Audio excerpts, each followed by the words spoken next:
Good evening. It is 6:30, and we are going to start tonight's Traffic Safety Commission meeting. We have 12 items on tonight's agenda. We're waiting for one commissioner, but we have a quorum, so we will begin. First item on the agenda is approval of the minutes from our last meeting, which was over a year ago. August 5th, 2020 was our last meeting. Can I have a motion to approve that agenda, or those minutes? Move to approve. Second. Have a motion and a second. Anybody have any questions about those minutes? If not, all those in favor signify by saying aye.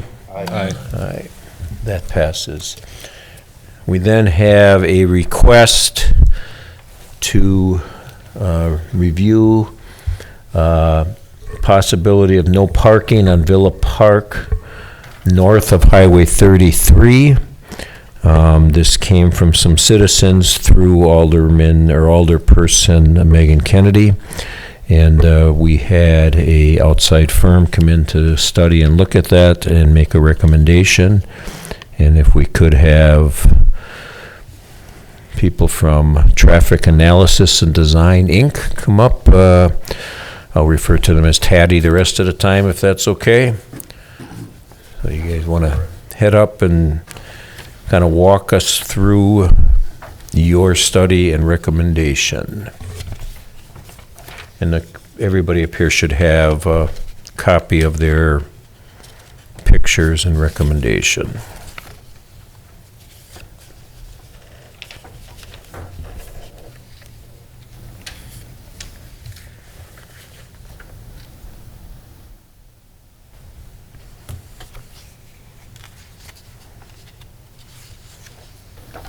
All right, my name's Christian Sternke with Taddy, the Traffic Analysis Design Engineering firm who did a little study for this parking evaluation along Villa Park Drive. And so yeah, Villa Park is the 2-lane undivided north-south roadway. There's a posted speed limit of 25. And there's parking along both sides of the roadway north of the gas stations and through the curve.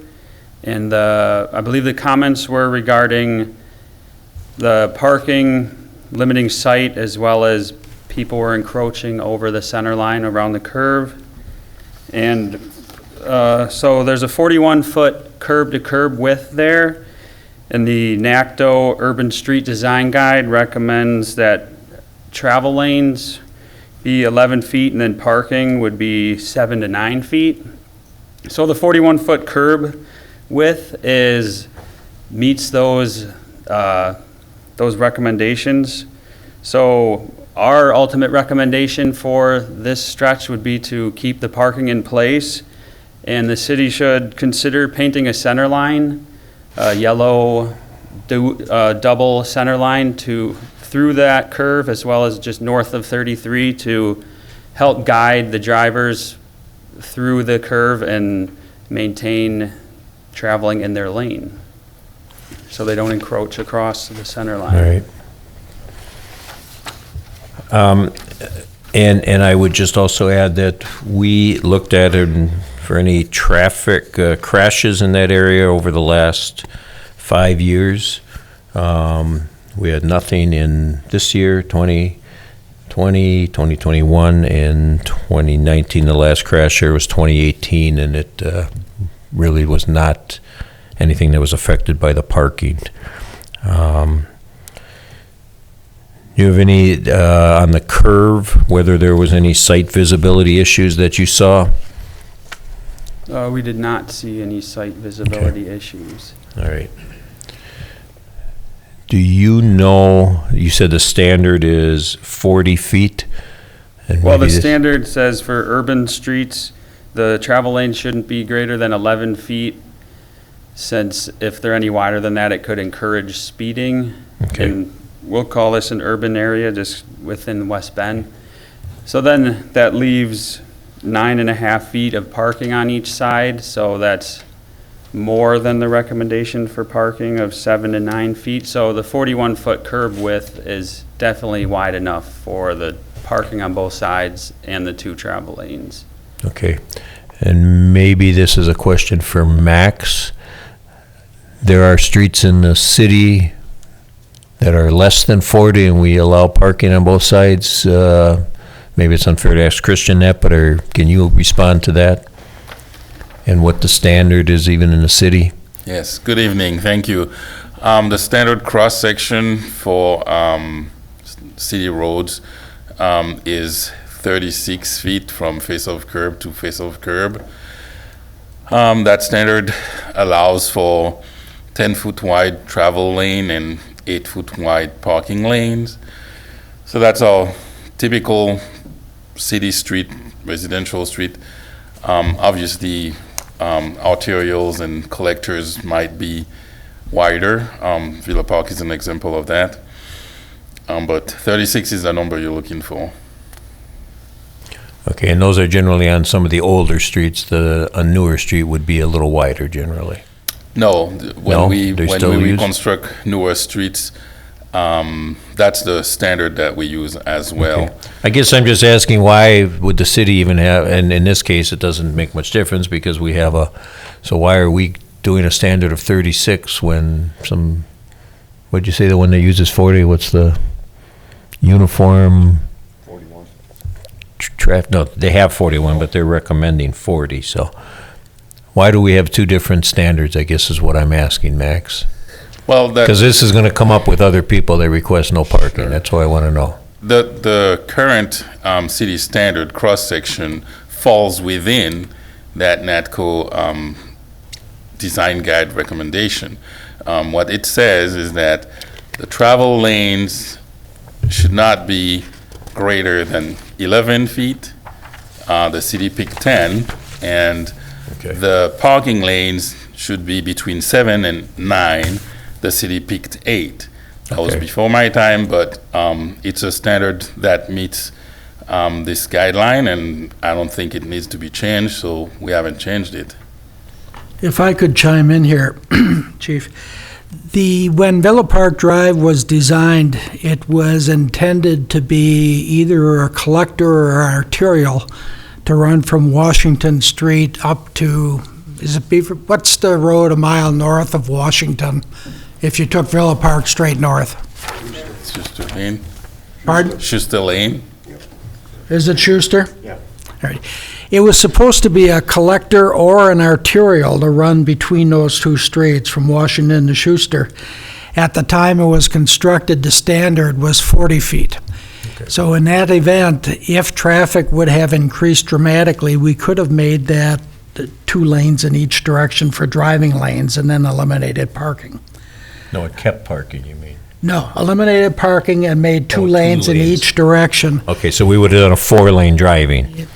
Unfortunately, or fortunately, depending on your point of view, the folks living further north along Villa Park Drive petitioned the alderman, and he got it reduced, and Villa Park Drive turned out to be a dead-end street with a cul-de-sac at the north end rather than connecting into Schuster Drive. So that's why it was 40 feet at the time, because it was designed to be a collector or an arterial.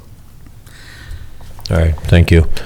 And then I know Alderman Kennedy, who brought this forward, wanted to speak on this issue. Can I just unplug and replug you guys back in? Is that okay? I just wanted to show a couple pictures if I can too.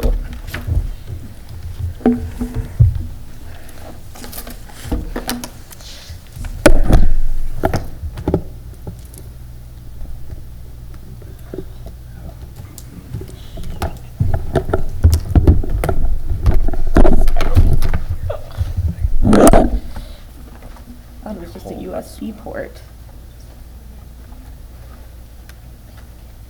I was hoping on the right hookup. It might not. Is there not just a USB up here? Shoot. Here. Do we have a USB, John? There's not just a... You only have USB? Yeah, I have a You have USB, but, FPGA? No. Here's a HDMI. but that's not the same HDMI. Oh, perfect, thank you, Yeah, no it problem. was. Just didn't push hard enough. Thank you.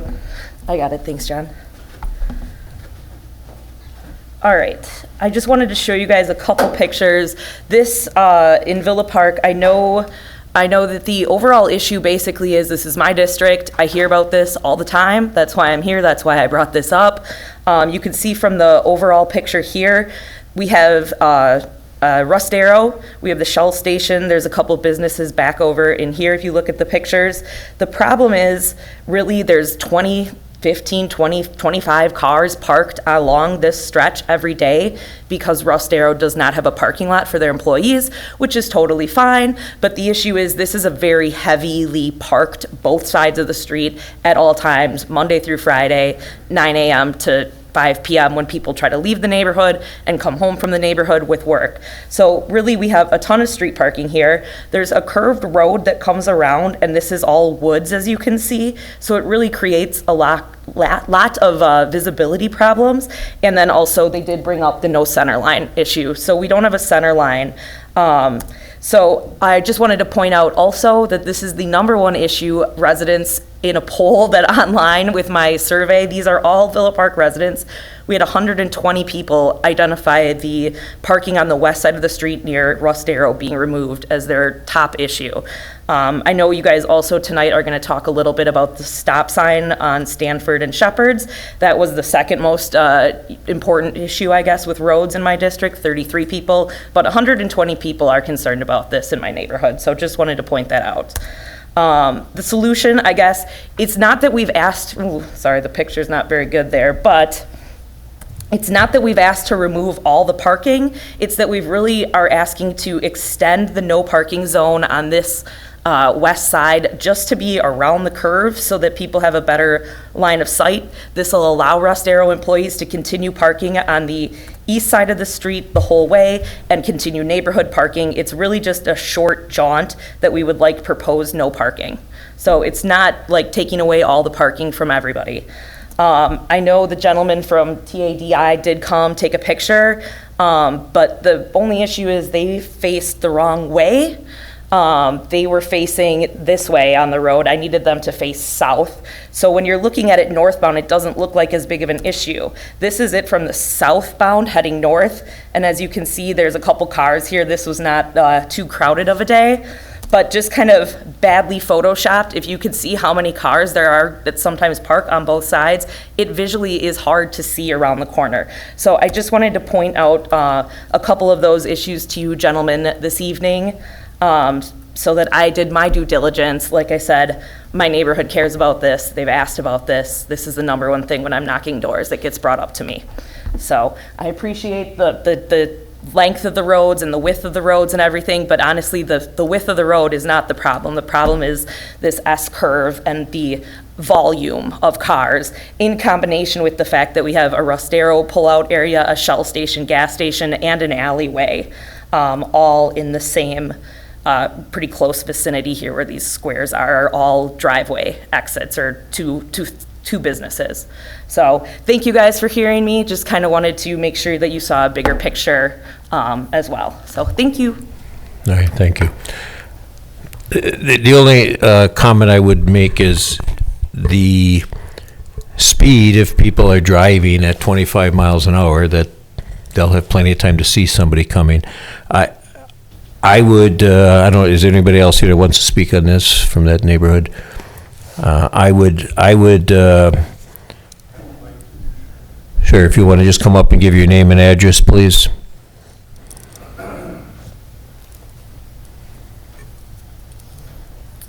Name is Alan Paul. I live on Shepherd's Drive, and I can get to my house. Well, Shepherd's comes down by Charcoal Grill, but I do turn on Villa Park also a lot of times, and regardless of the width of the road or what the standards are, like Megan was saying, it gets tight through there. So, I mean, there are some visual issues, and not everybody drives 25 miles an hour through there. Sure, but if we make the allowance, then that's gonna be the argument on other streets that we need to make wider so that it's gonna encourage more speeding, if you will. And that's not the reason to take away parking. We also have complaints from people that don't want parking taken away. Well, I understand that. But, I mean, I don't know how that all started, but it started with a few cars, and then it added up to about 10 and 15, and now there's probably about 25 on each side at any given day. But regardless, that's my opinion. It's, you know, when guys are opening car doors and stuff like that too, sometimes they're opening car doors on both sides. So I don't know how wide a car door is, maybe 3 feet or so. So you're cutting 6 feet off both ways. But it's not a good situation, but I understand your point that, you know, it's damned if you do, damned if you don't. All right, So, thank you. Do any of the commissioners have any questions of either of the engineers first off? Anybody have any questions of the engineers? All right. I'd want to make one comment about what the engineer had said, and maybe you didn't understand what he was actually saying, but he's saying that the parking is provided there purposely to slow vehicles down. And that because you feel crowded when you're driving through there with parking on both sides, that's the way the manual tells them to design that street. And I didn't know if you heard it that way or not. Oh, no, I didn't. Think you did, because Right. you're arguing just the opposite.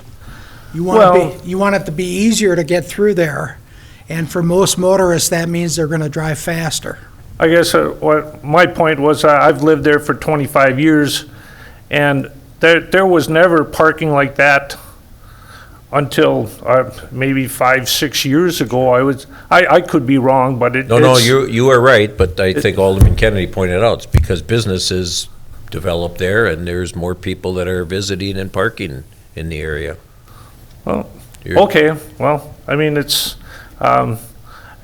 more of a bother than anything, but guess we gotta live with it. That's all I have. Thank you. Chief, one other question if I could. Sure. Did you guys do a line of sight analysis on this? Because I've seen in the past where like they did a Pam Court in one of my districts, and they did something called a line of sight recommendation based on the curve and the vegetation of the roadway opposite side, and then they did recommend prohibiting parking on the southeast side of Pamey from 367 to 567 feet based on that. Did you do that same kind of study here? If you could just come up to speak at the mic, please, because Oh, sorry. this is being televised. Just when we looked at the site, we didn't see anywhere that you couldn't see far enough for a vehicle going 25 miles per hour to be able to stop. Okay. Thank you. Sure. Any of the commissioners have any other questions? Just a comment, would it help to put that yellow line? I don't know studies, but. No, I do think, I would go with that recommendation to do the sign, to do the center line. My comment is I would like to start with doing the center line and seeing what effect that has. I think that the least restrictive and to keep people to follow the speeding, and I was surprised actually at the two different, and Ken Pesch explained the difference in but I think we're well within the manual to keep it as is and to paint the center line. So unless somebody wants to make a different recommendation. No, but I got a question. I'm sure the gas station doesn't put any cars there, but I'm wondering, does Roscoe not have enough parking for their employees and their customers? Because, I mean, where else are all those cars coming from? Seems like we've given Roscoe a little bit too much leeway to just use our road as their parking lot is more the issue. I don't know. I find it hard to believe that they're all from Roscoe, to be honest Yeah, with you. where else would they come from, though? There's, the gas station is, where are they coming from? It's Roscoe. It has to be. 99% Yeah. I think it's their maintenance crew, their servicemen, everybody. Yeah, I think it's all their service vehicles and whatever is being taken in that they don't have room for in their lot because it's so small.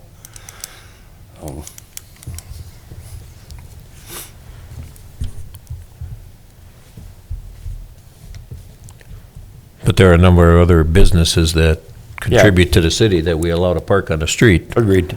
I'm just curious as to where all the cars came from. I'm sure, Max, when we have a building like that, and you might not know that, but we must require them to have a certain number of spots for employees and blah, blah, blah. And I would assume they meet all those requirements. Yes, we have rules and regulations.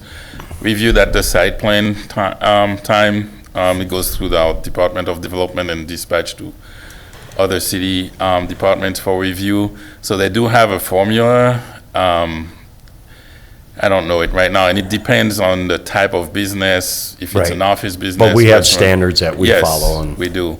So I don't know for this site specifically if the numbers, the number of parking stalls provided on site match the recommended standard, or if there was some type of variance. That would be a question for our Department of Development. Right. Okay, thanks. I didn't check that if you're asking. I'm just curious. Violating something that. No. So I guess I'll entertain a motion on this to either do a segment as no parking or do the recommendation for the painted center lines.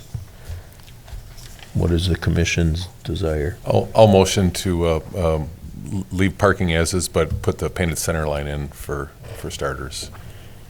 Do I have a second on that motion? Second. And a second? Any other discussion? All those in favor of that motion signify by saying aye. Aye. Thank you. And I think it's something that we monitor from here. Second item on our agenda is no parking on River Road and an unnamed road, which came from one of our commissioners up here to study, and also Alderman Jed Dolnick through a citizen. Alderman Dolnick called me. He's unable to make it tonight. He is comfortable with either of the recommendations that were made. I just pass this on, comfortable with either of the recommendations and leaves it up to the commission. But if Taddy could give us their recommendation on that study.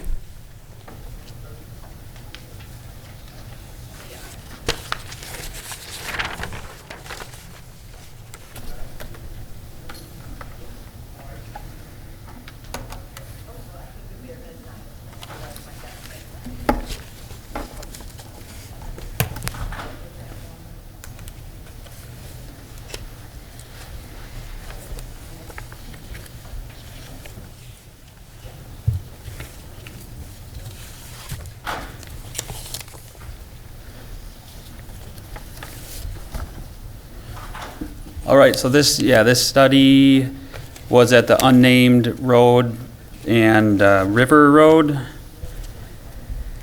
So with this one, for vehicles turning from unnamed road, there's guidelines for intersection sight distance that the vehicles turning from the side street should be able to see far enough in either direction to make a safe maneuver onto the major street or cross it. So in this case, with the 35 mile an hour speed limit on River Road, in order for the vehicles to make a safe maneuver looking towards the south on River Road, they would need to see at least 415 feet. So with the parking as is, it was blocked to see that distance, so intersection sight distance was not met. So in order to meet it, we would need to lose about 170 feet of parking south of the unnamed road So our recommendation is to prohibit parking from unnamed street to 170 feet south. So then the turning vehicles from the unnamed street have adequate sight distance and meet the standard. Okay, what is the difference? Well, I know the difference is 125 versus 170, but why the, besides the feet distance, what does the 125 The 120 give us that? Sorry. Go ahead. Yeah, the 125 feet would be stopping sight distance for the car driving on River Road, whereas intersection sight distance is a little longer because it's made so you don't impede the major street traffic as much, so they wouldn't have to come to a complete stop. So we put both in the memo just to show basically two little recommendations that the commission could decide on, but we ultimately recommend the intersection sight distance one just because it is more conservative and would lead to more safer operations because the major street wouldn't have to slow down quite as much. All right. The commissioners have any other questions regarding that recommendation? Is there anybody here to speak on that? All right, and the only comment I said I had was from Alderman Dolnick. So then I will entertain a motion on that item. I would go with, make a motion to prohibit parking for 125 feet south of the intersection. You go with the 125 versus 170? I think the 125 is sufficient. I mean, that's basically what you're saying, right? 125 is a little bit less of an impediment. Leaves probably, two more vehicles can still park there? No, he was recommending 170. Oh, you would recommend the 170? We're recommending the 170. Oh, that's- It'd be what, three more cars maybe? 3 more parking spaces? Yeah, just know that street gets parked awfully heavy.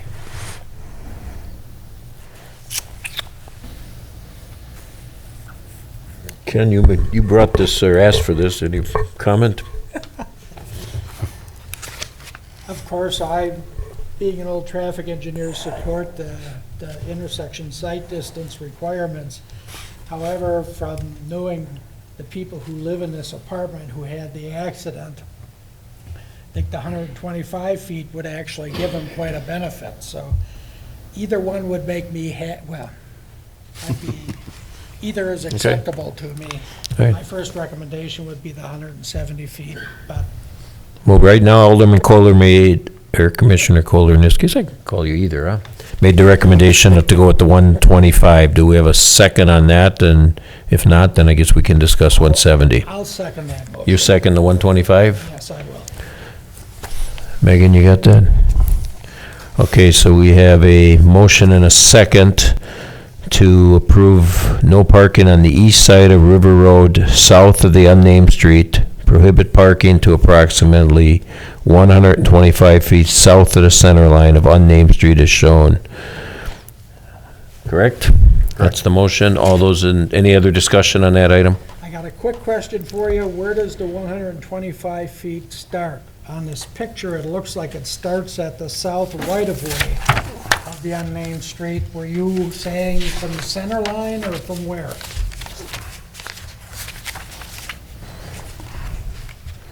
Well, the motion is from the center line, but I see what you're saying. The center line would it be the blue dot that you have on there? The 125 is coming from the slashed line. Well, okay, the car. The It's car's from in the center line. Comes Comes on from the the center exhibits, it follows the white line so the center line of unnamed street. Be the center line, thank you. Yes.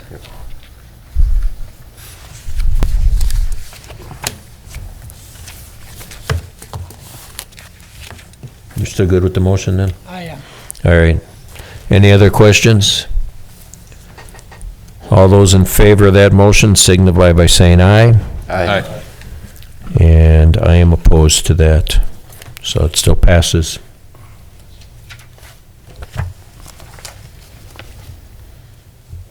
Well, I get my voice too, you know. Oh, yes. But you were doing just the opposite on Barton Avenue at our last meeting, so I was surprised. I have no idea what you're talking about. All right, item number 4, review request to reduce the speed limit on Roscoe Road. And again, we have a study, and I'll just give a little background on this. This came from some citizens. The speed limit on Roscoe Road has traditionally been 45 miles per hour during some construction, both on Roscoe and in neighboring roads. We temporarily lowered it to 35 miles per hour. We had a request from several citizens, or I shouldn't say from several, from a few citizens to keep it at 35 because they felt it was much safer. And so we did see some noticeable improvement there as far as compliance, as we had officers checking for speed.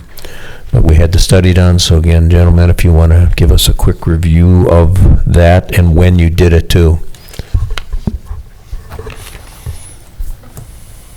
All right, so first, just why we did the speed study is because we want to look at, with speed limits, you don't want to set them too high or too low because that can lead to more variability of drivers driving on the roadway, which makes it unsafe.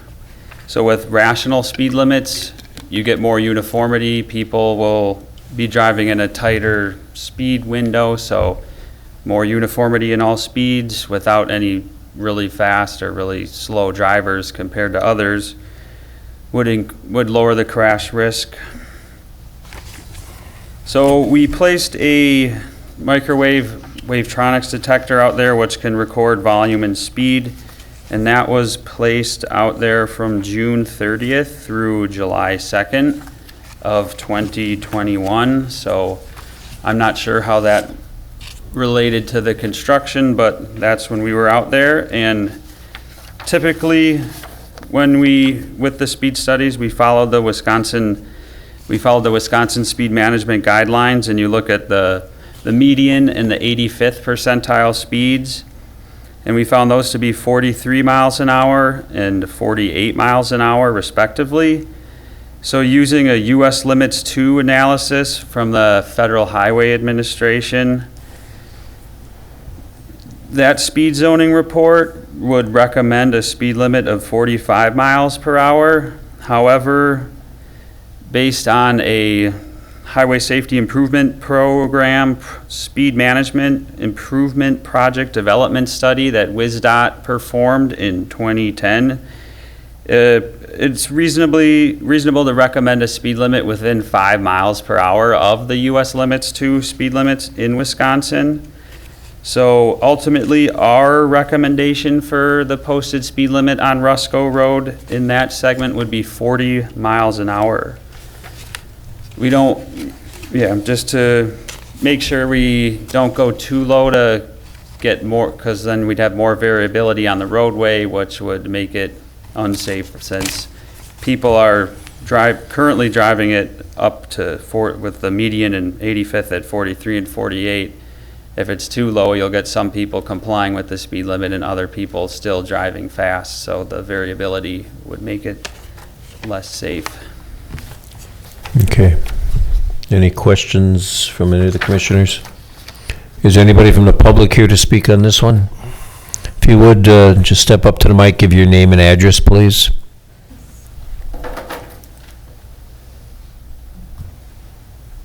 Hi. Never done this before. My name is Elizabeth Hill. I live at 2585 Roscoe Drive, or Roscoe Road, whichever one you'd like to call it. It's marked as both. I have 9 children, my husband and I do. Ages 11, 10, 9, 7, 5, 3, 2, and 2 6-month-old, a boy and a girl, twins.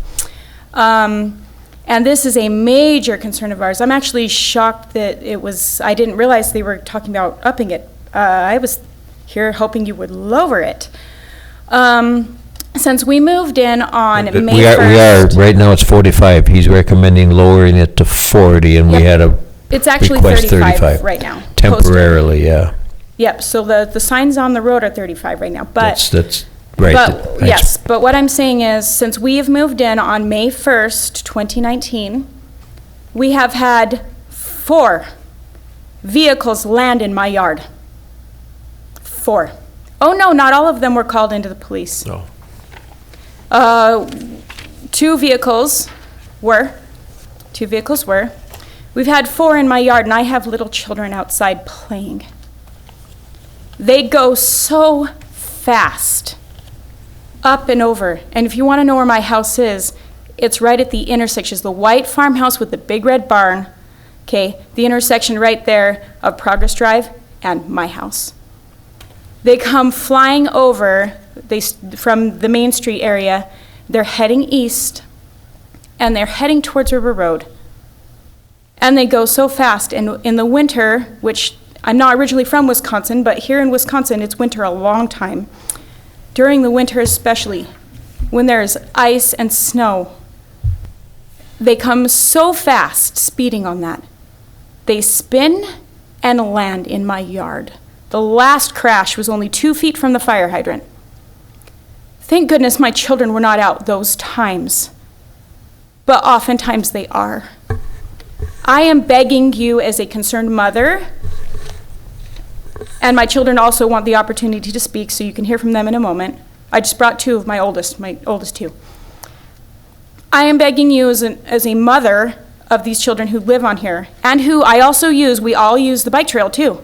We'll get out on our bikes and head over to the bike trail right there, okay? To keep that speed limit lowered.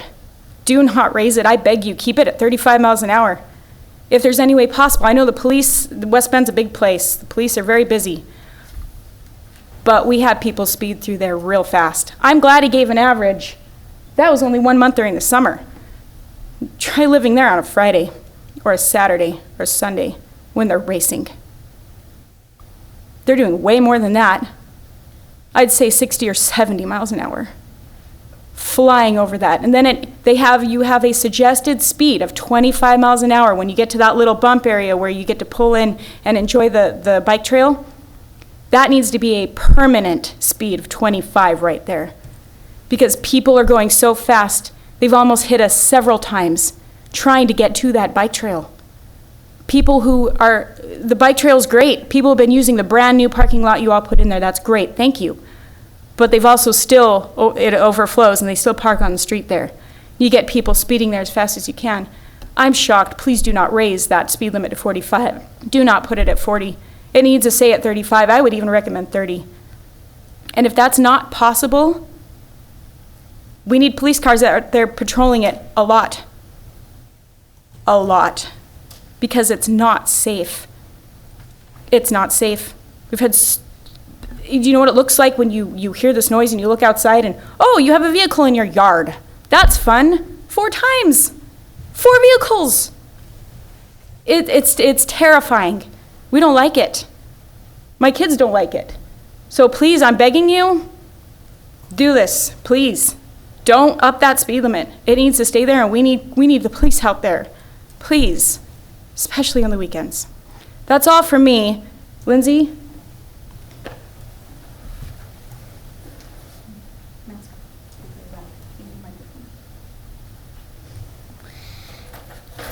Hello, I'm Lindsay Hill, and I think that the speed limit should be lowered to at least 30, because sometimes, whenever we can, we're playing outside, and we like to, and our toddler sisters, Abby and Lucy, like to come play outside with us. They're 2 and 3 years old, and sometimes we're just overplaying in the front area of the yard and cars come racing past. So I think that the speed limit should be lowered to 30 miles an hour at least. And like my mom said, I think it should be patrolled a lot so that kids don't get hurt over there. And that's all I have to say. Thank you. Hello, my name is Rachel Hill. I too think that the the speed limit should be lowered. And in the winter, people do donuts in the road quite a bit, and one time I think it went into our yard when they were just racing really fast, and we just really need it lowered so that no one gets hurt by accident, or so that crashes don't happen. That's what I gotta say. Anybody else to speak on this item? Any questions from the Commission of the Engineers? Any motion on this item? Sure.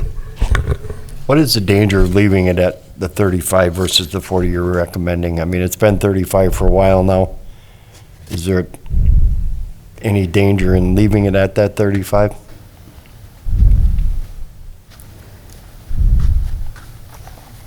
I think the only issue with going with 35 is it's on the lower end of what you'd consider rational for this. You might have some people who would adhere to that 35 miles per hour. There's definitely going to be people who are going to drive the speed they feel comfortable on that road regardless of the speed limit. They might pass the vehicles going slower, which might create more conflict. So that's a potential consequence of having a speed limit too low on a roadway. Okay. Thank you. We did have 3 citizens call on this, 2 in favor of keeping it at 35, 1 in favor of increasing it back to normal. The one that wants increased back to normal, I think, drives more through the area and doesn't live on Roscoe. The other 2 live on Roscoe Road. I did have one citizen call me, I think, a month or 2 ago, recommending that it get lowered at that time. And it may have been you, I don't remember. But I drive that every day, and it's a weird road. It's not real wide, it's kind of bumpy. I don't have a problem with it staying at the 35. I know some of my information is dated, but there are several studies, like 3 of them in the city of Milwaukee and Milwaukee County, where the exact same questions came up, and they lowered the speed limit from 45 to 35, and the speed of the average driver actually increased. And there is a psychological factor that if drivers think the speed limit is unreasonable, they'll exceed it to a greater degree.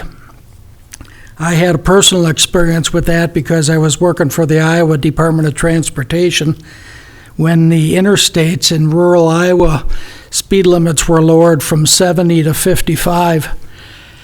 When the speed limits were 70, the average driver was doing 67. When we lowered the speed limit to 55, the average driver started going 69. Speed limits actually increased when we dropped the speed limits 15 miles an hour. So that's another factor that you might want to consider when making this decision. That was during the years, though, when they still had horse and buggies competing with the cars, though, Ken. Yeah. Fast horses. But it was also during the years when we had fairly strict enforcement of speed limits rather than allowing this 10-mile over tolerance that we allow now. Randy, how's the ride at 40 miles an hour there? I'll be honest with you, that road, in my opinion, at 35 is, I don't drive it much faster than that just because that road is somewhat narrow. It's dark. There's deer. It's bumpy. And I do know people tend to speed through there pretty good. But at 35, I'm comfortable. At 45, I think that's a little dangerous road at 45, just in my opinion.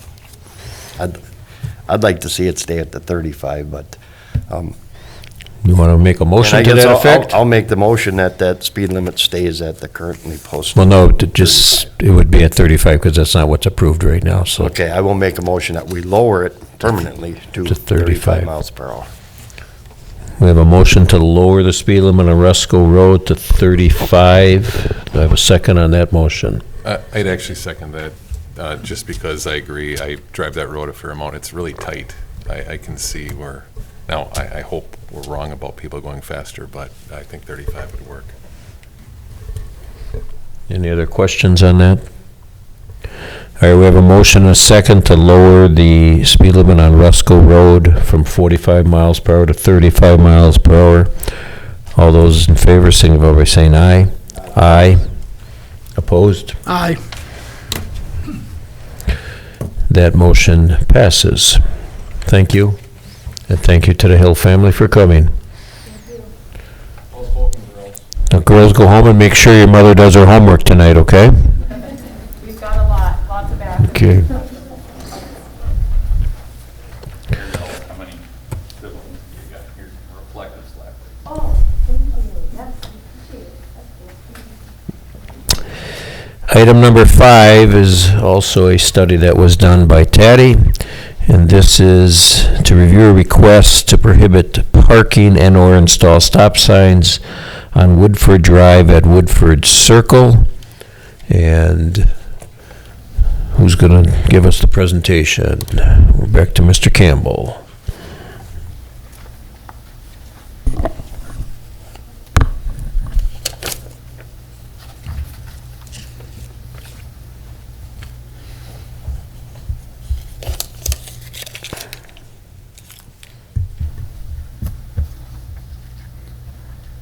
All right, similar to the River Road and Unnamed Street little study, this one at Woodford Drive and Woodford Circle is looking at prohibiting parking due to site distance issues or installing stop signs.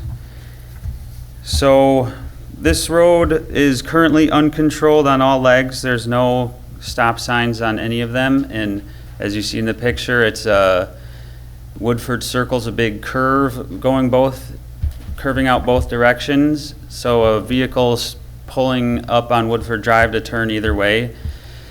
The parking on the inside would block the view that they need to see in both directions to make a safe maneuver.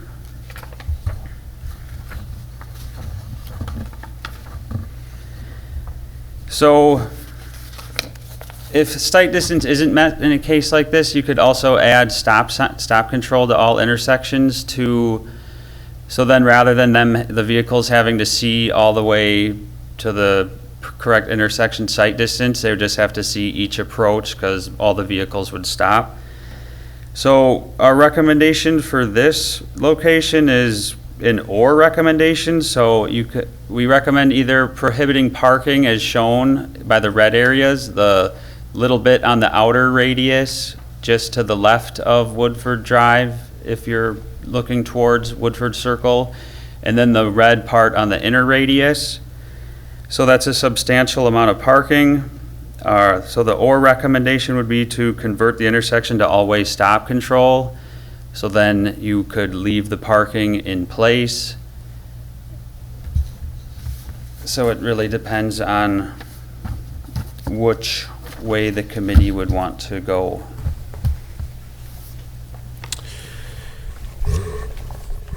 So I got a couple questions. So one, the way I read this, I didn't read it as an either or, but you're explaining that now. So if you did the all-way stop, the one parking on the outer radius that you show, it almost looks like it'd be impossible for a car to park there anyway between the driveway and the crosswalk. I would probably, if we do the stop sign, would still say we shouldn't allow parking in that small area. Does that make sense to you? And I drive this literally every day, so I'm a little bit. I understand the diagram of the radius for the inner radius, but I'm just a little concerned with still leaving that outer radius if we leave it as an either or. Does that make sense to you, what I'm asking, or? Oh, yeah, as far as I could tell, based on the site visit, I think parking is currently allowed there, but It is, but Yeah. it would be pretty tight, and I would just, and that, I believe at the most it takes away is one parking stall. Yeah, I mean, if you'd want to prohibit parking on that little strip there right next to the roadway, that'd be.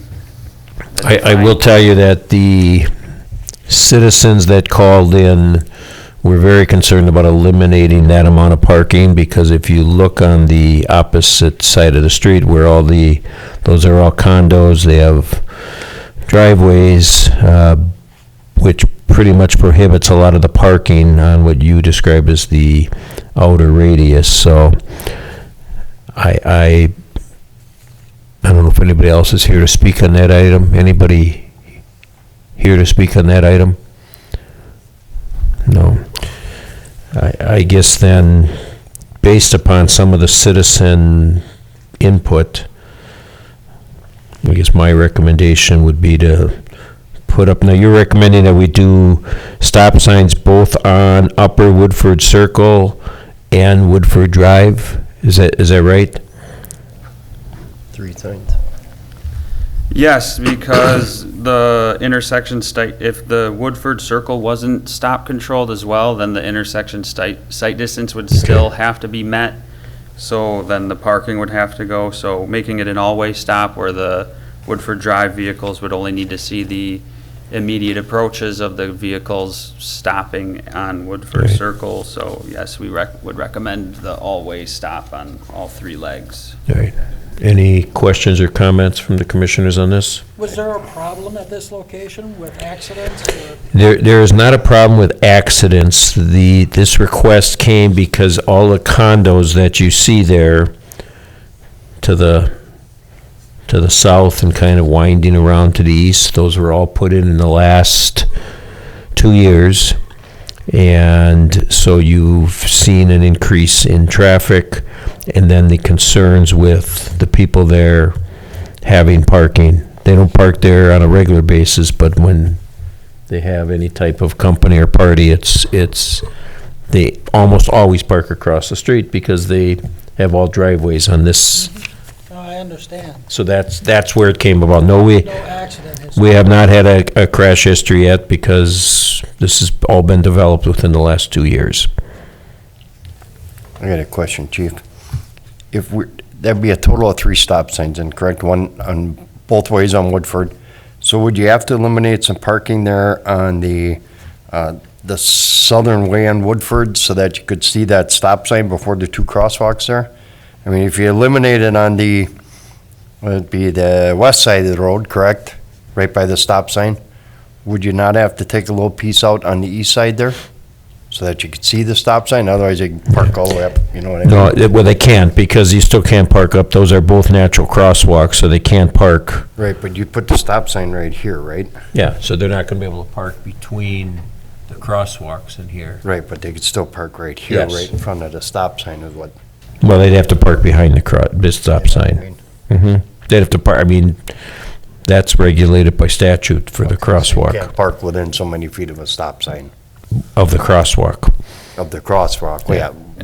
Does that take us back far enough then to be able to see that stop sign, okay, when you're coming up to it? Yeah. We'd be all right, okay. Also, stop signs in the city are mounted at a 7-foot height to the bottom of the stop sign now. Yeah. So you can actually see them over the top of cars. Okay. Nobody's going to stop for them at this intersection anyway. You're rather cynical. I am. But if they don't stop now, we can then we can give them a ticket. Now we can't. But there's no, this is brand new, that's why there's no accident Right. history. So you're just preventing it, basically.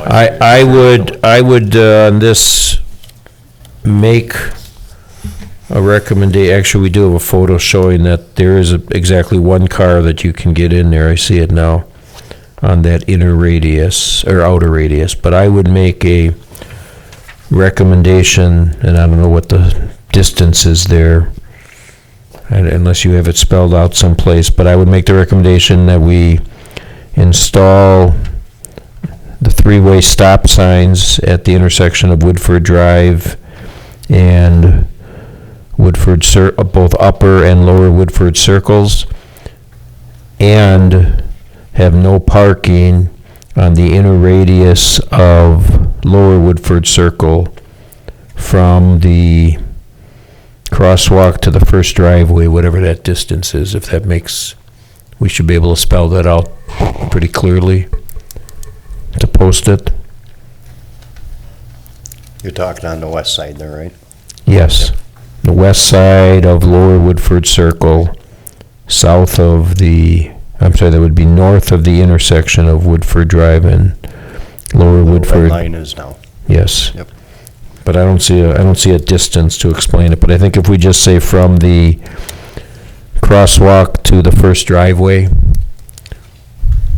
that would explain it well enough, Max, for a legal description. Yeah, we might put it 4 feet north of the driveway. I can measure the distance and give you Okay, the actual legal, but all right, we'll put it 4 feet north of the driveway because it's forbidden anyway. That yes, all right. That would be my motion, if I can get a second on that. I'll second. Motion a second, any other discussion on that item? All those in favor signify by saying aye. Aye. Opposed? No. 1 no, that motion passes. All right, thank you, Taddy. I don't think we need you for any other items. Thank you very, very much. Thank you, everybody. Thank you. The next 2 items should be rather quick, and I'll explain both of them. So we had 2 instances come up different times of mid-block crossings that have probably been in place for years and years. And in fact, one we were able to, the one on number 5, I'm sorry, one on number 6 regarding Meadowbrook Manor, we were able to find the paperwork that shows that that actually went in before we did our official traffic manual, and that's probably why it was never put into the traffic manual. That study came about when DPW was looking to repaint and said, we don't see anything in the traffic manual as to why we're repainting this crosswalk. The second one came about, it's on Regner, the entrance to Regner, and that came about from some citizen who also wanted it better marked and signed. We have subsequently marked it better and painted it. But so those are kind of, I guess, just mechanical type issues that we need to put those into the traffic manual for enforcement purposes. Anybody else want to, I don't think there's anybody else here to talk on those items, so I'll entertain a motion for item 6 to add the mid-block crossing between 320 feet and 327 feet measured south of the intersection of the center line of Main Street and Kester Lane south to the traffic, add that to the traffic manual. Can I get a motion on that item? Make a motion. And a second? Second. Motion a second. Any questions or discussion on that item? All those in favor signify by saying aye. Aye. And then number 7 is add the mid-block crossing to the traffic manual, crossing between 575 feet and 585 feet measured north of the center line of Washington Street, State Highway 33, and there was a previous resolution, 1979, that Max was able to find, but it was before we did our traffic manual, so this is again just to add it to the traffic manual. Can I get a second? I got a motion, a second on that item. Any further discussion? All those in favor signify by saying aye. Aye. All right, thank you.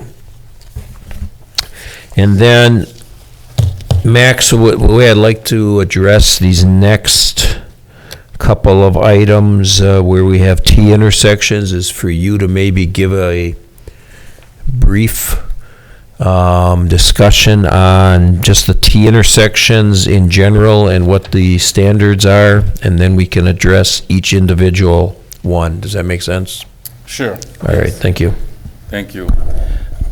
So for the T intersections that we looked at, we get requests to install traffic control at those intersections, either stop signs or yield signs. So to start with, we looked at the state statute that indicates that anybody coming from the perpendicular leg of a T intersection shall yield to anybody coming through in the through street.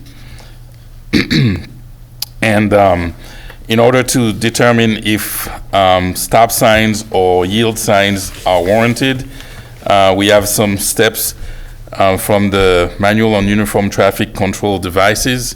They have some guidance, and we looked at those items in each of the cases. So to determine if stop signs are required, we need to look at the traffic volumes, daily traffic volumes on the through street, and whether or not that volume exceeds 6,000 vehicles per day. Also, we need to look at if there is a restricted view that exists. So either there is an obstruction as you look out the window, left or right, or as it was the case on the item that we just looked at on Woodford Drive, if the road is curved away from that T intersection and then you would not be able to see. Sometimes it's due to change in grades. If you have a road going downhill and then you can't see traffic coming from the bottom of the hill, reaching the T intersection at the crest of the hill, things like that. So basically, doing a site visit and determining if there's any view restrictions.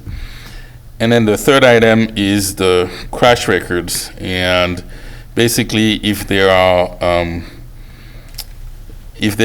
5 or more crashes reported within a 2-year period, and that would be an element to consider a stop sign or a yield sign or actually a stop sign to resolve the situation. And then for the yield signs, there are also 3 steps. We're going to look at, first of all, if the stop sign is not required, that's when we start looking at a yield sign. And then the second item is if there is a certain width to cross that street, especially making a left turn. If we have a median width that is 30 feet or greater through that intersection, or if there is a channelized turn lane and that's separated from the adjacent travel lane by an island, in that case as well, we were looking at potentially putting a yield sign there. And then again, we have the judgment on the site condition, whether there's an issue that exists there that we would determine by a site visit. And also, if we have a merge type movement through that intersection and we determine that there's not enough room for a vehicle to properly get enough momentum to merge into the traffic, then we would have to stop the traffic on one side to allow them that time to get through. So for those T intersections, that's the process that we've used, and determining at each time if the warrant was met at each step. So do you want me to? So this is a general overview. Right, yeah. And then I'll just ask if anybody's any questions about the general overview, and then I'll do each intersection. Okay. If you so please. Anybody have any questions regarding the guidelines on T intersections? How did he do, Ken? Did he do okay? He did great. Okay. Then I will go to item number 8, which is to review a request to install a stop sign on Annie Street at Daisy Drive, which is a T intersection. And your recommendation, based upon the criteria that you just used, Max, is for that intersection? Our recommendation is to make no changes to the traffic control at the intersection. Didn't meet any of the warrants for the stop signs or the yield signs. Okay. Is there anybody here to speak on that item? All right, we did have, this came, 2 citizens who are on Daisy Drive, and they are in favor of installing stop signs. One has some teenage drivers and thinks they would drive more safely if there was a stop sign there. They're wrong. I'll make a motion to leave the intersection as is. Second. All right, we have a motion. Actually, do we even need to put a motion to leave it as is? I think normally we just say if there's no motion, we. I don't know what's better for referring to the council, whether you have a negative motion like Okay, this or, then no, I we'll- don't know. Yeah, no, I'm then- out of your judgment. No, we can do it either way, then we can do I'll a. withdraw my second. No, if we, It doesn't matter. no, if we just say there's no motion, then that means there's no Okay. change. We can leave it at that. Fine with me. I'll withdraw my motion. All right, so item number 8 fails as Before a you lack of ever a. said anything. No, fails as a lack of a motion. You're allowed to withdraw your motion. Item number 9 is to review a request to install stop signs on Adams Street at Sunset Ridge North and Sunset Ridge Drive West. So it's kind of, if you look on your map, and we can, I guess if you're going to make a recommendation or if we want to divide it when we make a motion, but for right now, I'd ask you to give your comments on both of those intersections, because it Yes, kind of was the same request. Yes, and on both of those, Adams Street is the perpendicular leg of the T intersection. So Sunset Ridge Drive West is the through street on the northern one, and on the southern one, more to the east, Sunset Ridge Drive North is the through street. Again, we looked at those intersections based on the process I described earlier, and no warrants were met either. So our recommendation is to make no changes to the traffic control at both those intersections.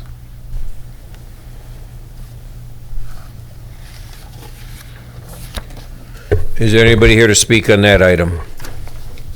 Any questions from the commissioners? Anybody want to make a motion on that item? Then that item fails for lack of a motion. The next item, also a T intersection, is to, oh, no, I'm sorry. Next item is to prohibit parking on Whitewater Drive. Max, this was a site distance issue, and you also went out and looked at that. You want to Yes, explain and- that in your recommendation? So this one is similar to the item that was discussed earlier on Villa Park, with curves in the road and requests to eliminate parking along the road. So Whitewater Drive is a street with a posted limit of 25 miles per hour, connects River Road to the intersection with Ridge Drive and Brookview Drive. This has a cross-section of 36 feet from face of curb to face of curb, which is the standard cross-section for city residential roads, as I explained earlier. And so based on the same urban street design guide that we discussed earlier, this road is adequate to provide safe traffic with parking on both sides. Similar to the Villa Park situation, our recommendation is that parking remains as is along Whitewater Drive without any additional prohibitions. However, we would recommend painting a center line as well along the road to help guide drivers to stay within their lane. Thank you. By the way, that's why I was asking the questions earlier about the 36 and 40, because I was confused when I read these two. So, thanks for explaining it earlier. I just knew it was going to come up again tonight. Anybody have any questions of Max on this one? Is anybody here to speak on this item? Well, I'm sorry to make you people wait. I didn't know which ones you were here for. It'll be the last. Okay, well, that's coming up next. All right. Then I'll entertain a motion on this item because we do have a recommendation. Well, we have a couple, but I'll make a motion to leave as is and add the painted center line. so to leave the parking as is. Add a painted center line. Okay, a second on that motion. Second that. Okay, Jim? so we're gonna leave the parking on Whitewater Drive as is and paint a center line. All those in favor of that motion signify by saying aye. Aye. Aye. All right. Now, these got a little out of order because the next one is a T intersection. All right. Next is to review a request to install a stop sign on Stanford Lane at Shepherd's Drive.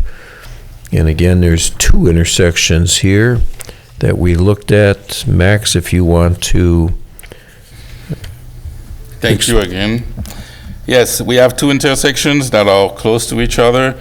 At one of them, Shepherd's Drive is the through street and Stanford Lane ends at the intersection. And at the other one, it's the other way around where Stanford Lane is the through street and Shepherd's ends at the intersection. Again, we followed the procedure step by step, and we found that for each of these intersections, the warrants were not met, and so our recommendation is to make no changes to the traffic control at either of those two intersections. Any commissioners have questions of Max? And we do have a citizen here to speak on that, sir. If you want to come up and give your name and address again.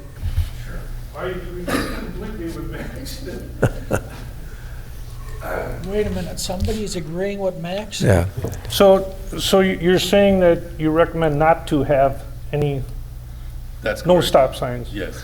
Name's Alan Paul, 1000 Shepherd's Drive, Okay. up at the top of the hill and face 33 to the south. But anyway, yeah, there's not that much traffic through there, and coming down from the top of the hill, if there was a stop sign there in the winter, you know, people should drive with caution on icy roads and snow and stuff. But there's not that much traffic through there that we need those stop signs.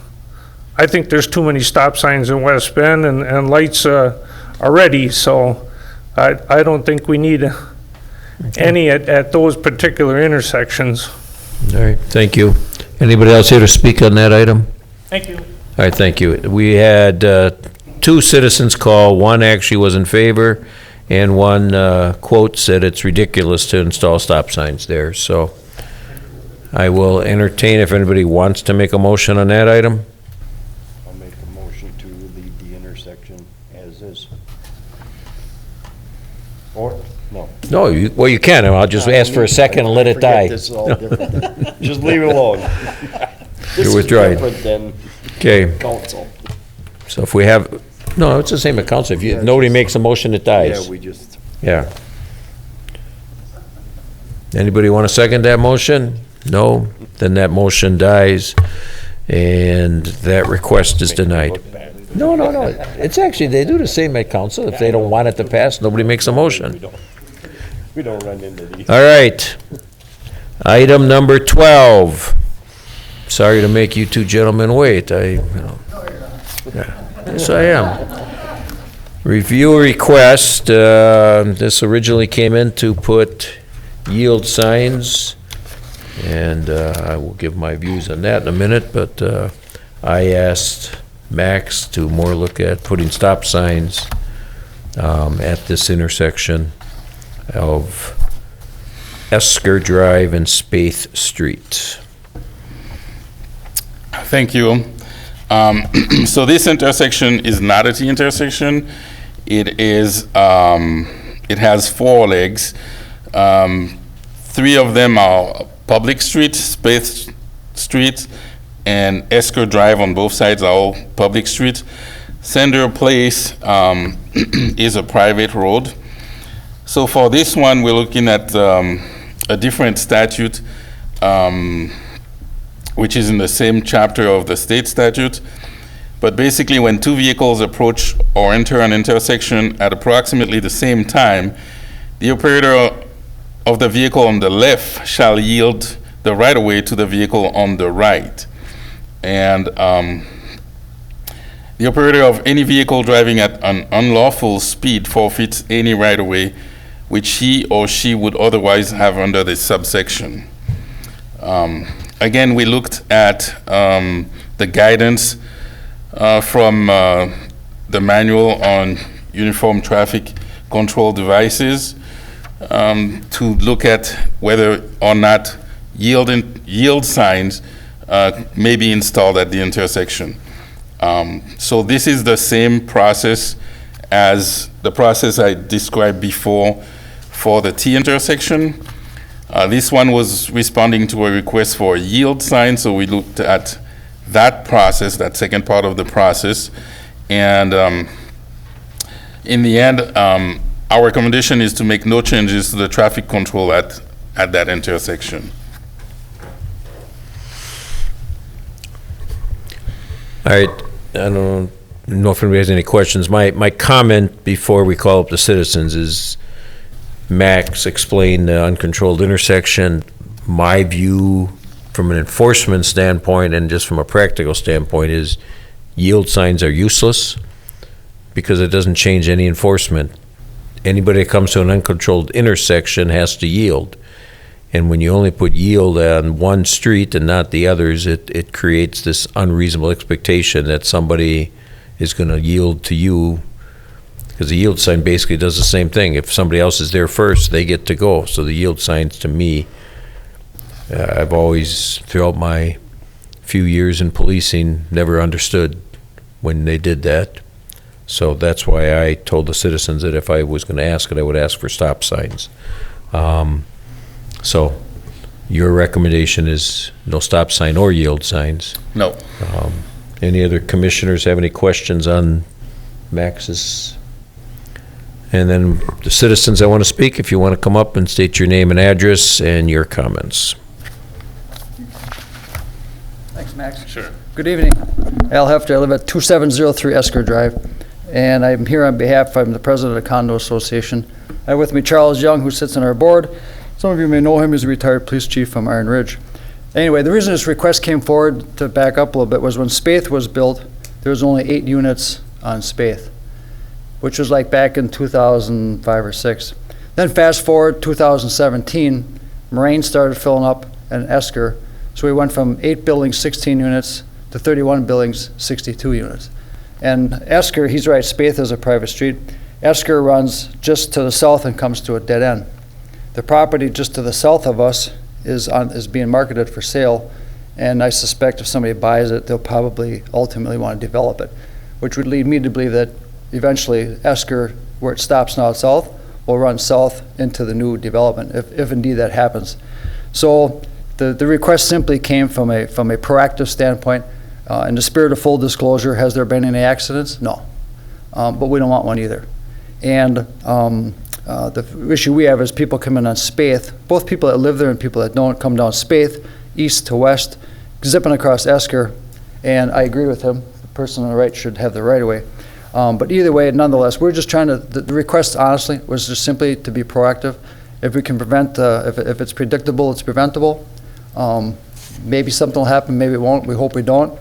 I fully respect I fully respect his recommendations, and unless Charles has something, like I said, it's just trying to be proactive, and we fully respect your decision, whichever way you go. The only thing I would say is... Can you give your name and address, please? Charles Young, 2628 Esker. Maybe a little bit of enforcement, speed enforcement might be in order here. That'd be about the only thing I would recommend.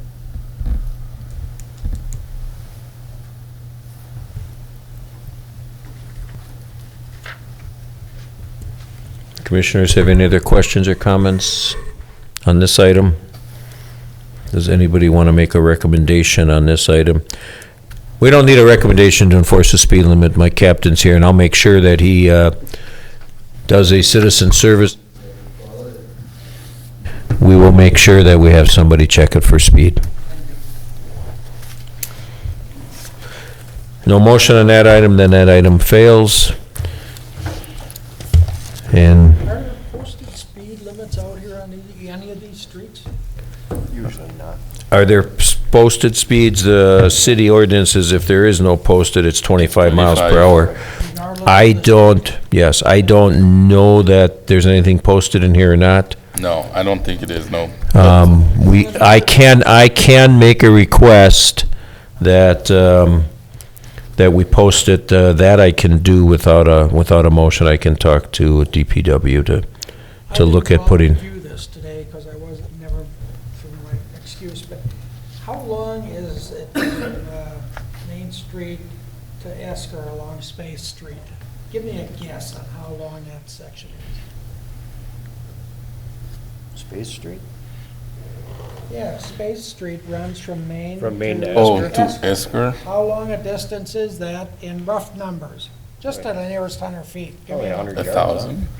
I'm sorry? 1,000, I would say. Oh, it's 1,000. Yeah, I think it's longer than 100. Okay. Yeah, it's. I guess it could. I was going to say a couple tenths of a mile. Yeah. You were trying to see if they have time to gain a lot of speed? If rational drivers can Yeah. gain a lot of speed. Alrighty. Sorry for that interruption. No, that's fine. And I will make it a note that we'll call DPW to have them install stop signs if it's feasible yet this season. Speed sign. Speed signs, I'm sorry, speed signs.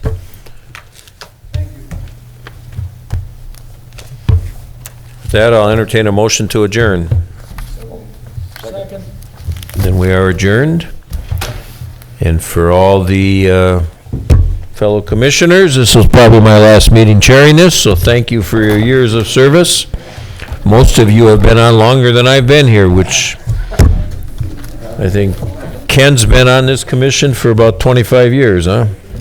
Yeah, when I left the city, about 25 years ago. Okay, so thank you all very much. Have a good night. That